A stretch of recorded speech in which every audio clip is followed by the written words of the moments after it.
S, இந்த hair colouring பண்ணுறது எப்படி அப்படிங்கிறத நான் உங்களுக்கு கரெக்டாக என்ன தெளிவாக சொல்லி தரேன். சரியா? நிறைய பேர் வந்து இதில் நீங்கள் டவுட்டில் இருந்துட்டு இருக்கீங்க. ஃபஸ்ட்டு வந்து இந்த 3 இருக்குது பார்த்தீங்களாம்மா, இந்த 3மே இருக்குல்ல, இதை வைங்க. இந்த 2 எடுத்துக்குங்க. சரியா?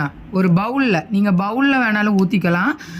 ஃபஸ்ட்டு நான் தெளிவாக சொல்லிக்கிறேன். ஜென்ஸுக்கு நீங்கள் பண்ணுறீங்க அப்படின்னா இது நீங்கள் 2 வாட்டி பண்ணிக்கலாம், இல்லை 2 ஜென்ஸுக்கு நீங்கள் பண்ணிக்கலாம். சரியா? வீட்டில் இல்லை நமக்கு ஒரு லேடிஸுக்கு நீங்கள் பண்ணுறீங்க அப்படின்னா நான் இது வந்து பிளாக் எடுத்திருக்கேன். நீங்கள் ப்ரௌன் எடுத்துக்கிறதா இருந்தாலும் உங்களோட விருப்பம். இது பிளாக். சரியாம்மா? இதில் என்ன பண்ணணும்னா இவ்வளோ தான் இருக்கும். ஓகேவா? இதில் கம்மியாக தான் இருக்கும். இதை ஓப்பன் பண்ணி நான் பாருங்கள், இதை ஓப்பன் பண்ணி இதை ஃபுல்லாகவே என்ன பண்ணணும், நீங்கள் இதுக்குள்ளாடி ஊற்றணும். ஊற்றிட்டு ஒரு ஷேக் பண்ணணும். சரியா? ஷேக் பண்ணிவிட்டு இதை ஓப்பன் பண்ணி வகுடாக தலையில் நீங்கள் அப்ளை பண்ணணும். அப்புறம் ஹேர்லையும் ஃபுல்லாக படுற மாதிரி அப்ளை பண்ணிவிட்டு வகுடாக எடுத்து கிளியராக அப்ளை பண்ணுங்கள். சரியாம்மா? அப்ளை பண்ணுறப்ப நம்ம கம்பெனிலே நமக்கு வந்து க்ளவுஸ் கொடுத்துருக்காங்க. இதுலேயே இருக்குது. க்ளவுஸ் போடாமல் அப்ளை பண்ணாதீங்க. என்னென்னா க்ளவுஸ் போடாமல் அப்ளை பண்ணிங்கன்னா அந்த பிளாக்கு ப்ரௌன் உங்கள் கையில் இருக்கும், போகிறதுக்கு நிறைய நாள் ஆகும். சரியா? அதனால் இதிலே க்ளவுஸ் இருக்குது. வீட்டில் உங்ககிட்ட இருந்தாலும் நீங்கள் எடுத்துக்கலாம், இல்லை நம்ம கம்பெனியில் கொடுத்துருக்க க்ளவுஸை நீங்கள் யூஸ் பண்ணுங்கள். அதான் நான் யூஸ் பண்ணேன். சரியா? என்ன பண்ணோன்னா இதை லைட்டாக கொஞ்சம் ஷேக் பண்ணிவிட்டு இதெல்லாம் மொத்தமாக இதில் ஊற்றணும். ஊற்றிட்டு நல்லா ஷேக் பண்ணணும். சரியா? 2-3 நேரம் ஷேக் பண்ணிவிட்டு உடனே இது கலர் சேஞ்ச் ஆகுறதுக்கு உள்ளாடி நீங்கள் என்ன பண்ணணும்னா உங்களோட தலையில் நீங்கள் அப்ளை பண்ணணும்.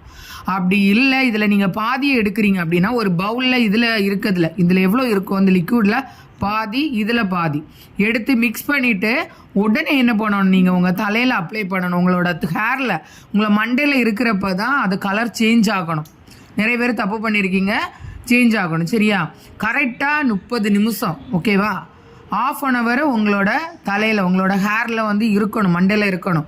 நல்லா மசாஜ் கொடுக்கணும். டிஐஸ் அப்ளை பண்ணிவிட்டு 5 நிமிஷம் நல்லா மசாஜ் கொடுக்கணும். சரியாம்மா? மசாஜ் கொடுத்துட்டு அப்படியே விட்டுறணும்.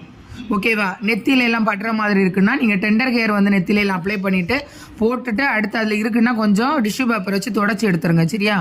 ஹேரில் அப்ளை பண்ணிவிட்டு 1/2 hour கழிஞ்சு கூட 5 நிமிஷம் வச்சுருந்தாலும் ஒன்றும் இல்லை. ஏன்னா அதில் போட்டிருக்கு. சரியாம்மா? 35 நிமிஷம் இருந்தாலும் ஒன்றும் இல்லை, அதுக்கு மேலே இருக்க வேண்டாம்.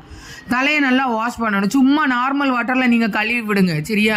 நல்லா தேய்ச்சி கழுவக்கூடாது, மைல்டாக அப்படி மசாஜாக நீங்கள் கழுவி விடணும். பியூட்டி பார்லர்லாம் பண்ணுவாங்கள்ல, அதே மாதிரி கழுவி விட்டுட்டு நல்ல இருத்து டவலில் வந்து நல்ல ஒரு சாஃப்ட் டவல் எடுத்து தலையை நல்லா நீங்கள் இருத்து போட்டு துடைக்கக்கூடாது, ஒத்தி எடுக்கிற மாதிரி எடுக்கணும். ஒத்தி எடுத்துட்டு என்ன பண்ணணும்னா இது போடுறப்ப கொஞ்சம் லைட்டாக கொஞ்சம் ஸ்மெல் இருக்க மாதிரி இருக்கும்.